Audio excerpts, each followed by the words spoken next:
It has been over a week since the official launch of Asus 6Z, and by now almost everyone has an idea of what it is about.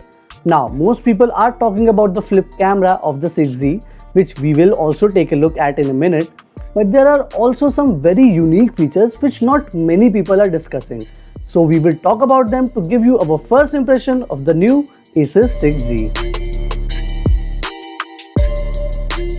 Hey there guys, this is Yatnesh from Frostbites, and today I am testing the brand new Asus 6Z. Now this particular model is priced at around 30,000 rupees, and at that price point the main competitors of this phone are the brand new OnePlus 7 and the upcoming Xiaomi K20 Pro. Thus, in order to give them both a healthy competition, the Asus 6Z has some very unique features. The left side of the phone is completely empty as the volume and power buttons are on the right side. Also, on the right side is the smart key which calls the Google Assistant for you.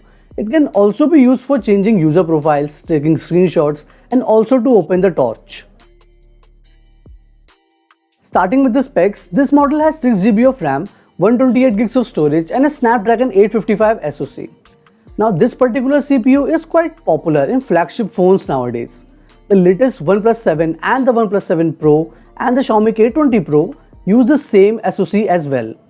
With specs out of the way, let's talk about some other unique features. First, let's take a look at the camera. It uses a Sony IMX586 sensor, which is quite popular in phones with a 40 megapixel camera. The Asus 6Z has a flip camera, and whenever it turns, it feels quite different from a regular pop-up or slider. The picture quality by this camera is amazing thanks to the Sony IMX sensor. The selfies on this thing are also very clear. The image isn't too bright or saturated, the color reproduction is quite good, and the exposure is just perfect. Overall, it's a great camera. Now let's move on to some other big changes that Asus has done in the 6Z. The latest Zen UI, for example, has been totally revamped for a better experience. In my opinion, the interface now looks very similar to the stock Android version. I have been using Pixel 2 XL for the past few weeks, and it runs on stock Android. Here you guys can see both these phones in action and decide for yourself.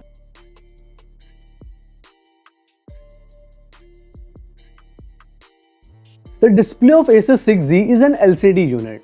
It is a bit of a downer because AMOLED screen is becoming the norm these days, especially in mid to high range phones, and LCD screens are a little outdated.